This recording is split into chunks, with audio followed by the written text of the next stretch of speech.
Hello everyone! Today we are going to talk about the mentality you should have when you're playing a killing support. I feel like understanding the playstyle your hero needs to have in order to have the best impact is one of the most crucial things in Dota. Today you'll be watching fragments of my coaching session with an Asian player who's playing Tusk, and I feel like he played too sacrificial instead of looking for opportunities to kill. Keep in mind that I offer private coaching sessions so you can get an easy way to climb MMR. Let's jump into the video. Okay, so right here, you take the Lotus. The lane is like this. Okay, you're like, okay, bro, I'm gonna stack. So Exactly. you can pull the lane yourself, right? Here. So he knows that he's alone. And basically, you leaving the lane to stack for him is better for him than you staying on the lane. Yes. Because even if he dies here, he has the stacks that he can recover with. And there's like no hero on the other side that can take the Ancient stack easily, right? So it doesn't matter if he dies here. I mean, it does matter for him because he might get annoyed, but there's, you shouldn't care about it.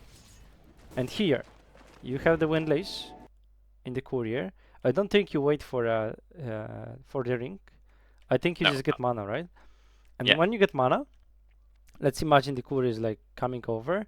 You take the water maybe, and here's a perfect scenario to TP bot. To rotate, exactly. Yeah. If I'm looking That- at this right now, this snapshot, if you TP there, you get 2 kills and draw stays alive. Exactly. Yeah, it would be like in 30 seconds for me to be ready. Because as a tasker, you Here I could like meet up with my courier no. instead of going back. The way you want to play with tasker is just like collapse on somebody with 2-3 heroes, right? Yeah, It's you like need to one bully them. hero. You don't want to, Yeah. play 2 versus 2 lane. It's kind of pointless for you. That's not Yeah. your power. Because your E works on one target, your Q works Exactly. on pretty much one target, and W Yeah. as well.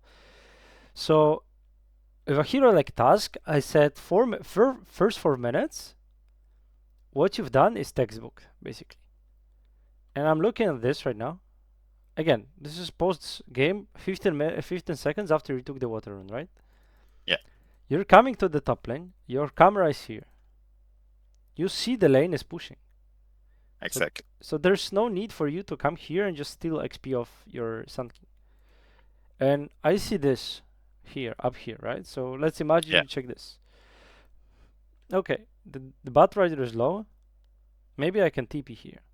The Undying is low as well. Maybe Yeah. this is like a second or 2 seconds late, right? But Yeah, exactly. But after I took the water rune, I could actually TP. it's still like, we talked about 44 seconds, 344. You left the lane. Yeah. You had 30 seconds to do whatever you wanted on the bot lane. Because the mid lane is, co-op is there, right? So there's no point Yeah. for you to come here, No. most likely. Exactly.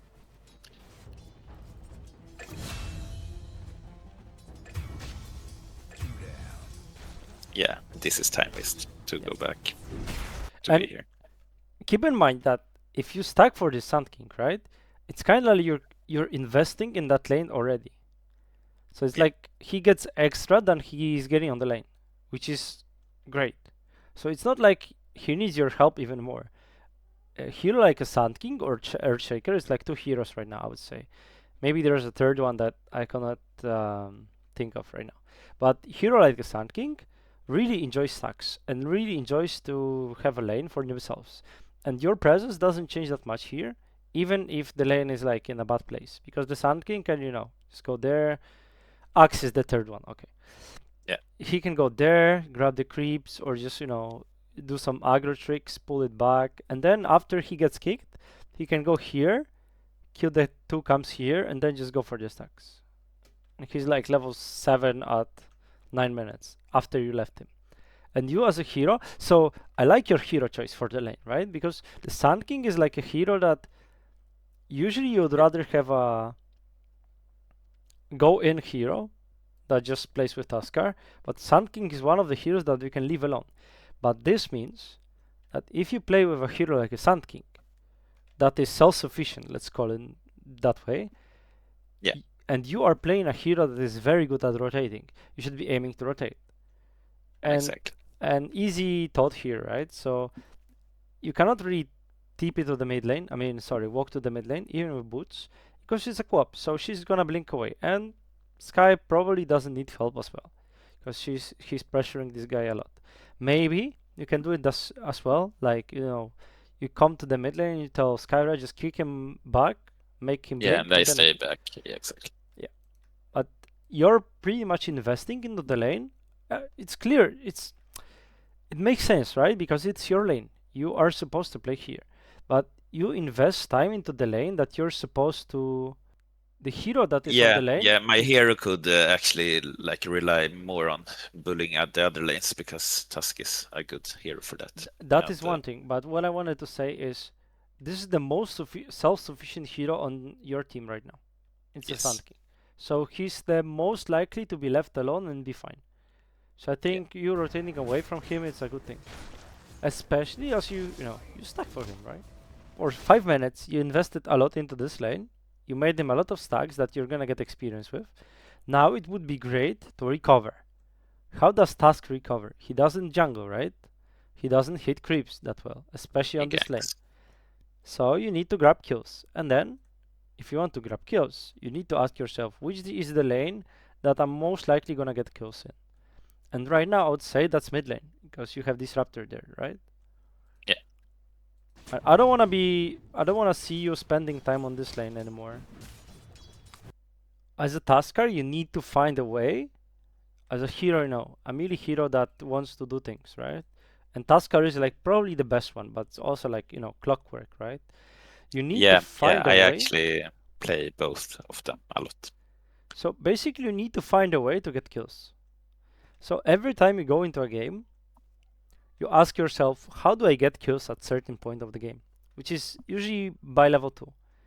And sometimes that's your lane, sometimes it's just mid lane, sometimes it's the safe lane, right? But you not killing people is, I'm not gonna say griefing the game, but again, as the yesterday's coaching session that I uploaded, it's like you're not using your power. What you've done here, support-wise, is very good. You've stacked the camps for your Sand King. Imagine you getting one more kill in between that, between 3:30 and 6 minutes. You go to the mid lane, you pressure this guy. You use your Q1s on this guy and he blinks away. What you're doing here, support-wise, is great. You came to the lane, you made him stacks, you came to the lane, you got like 2 waves. As soon as he was coming back, you left him the lane. And that's great. But again, if you're doing that with a different hero, I don't know, Pagna maybe, or a Wyvern even, a hero that is not known for aggression, it's fine. But again, the Tusker, you never gave yourself a chance to go into another lane and just get kills. With Draw, you're like probably one of the best combos in the game. That was like the original thought of the pick to get Tusk Draw on same lane. But Disruptor wanted to have the safe lane. So and it's completely fine. But the thing about Tusk is, at 3 minutes even, you can TP to the lane and just get killed. Exactly. Because you have boots, right? You can just get kills. That's something I will try to apply on my games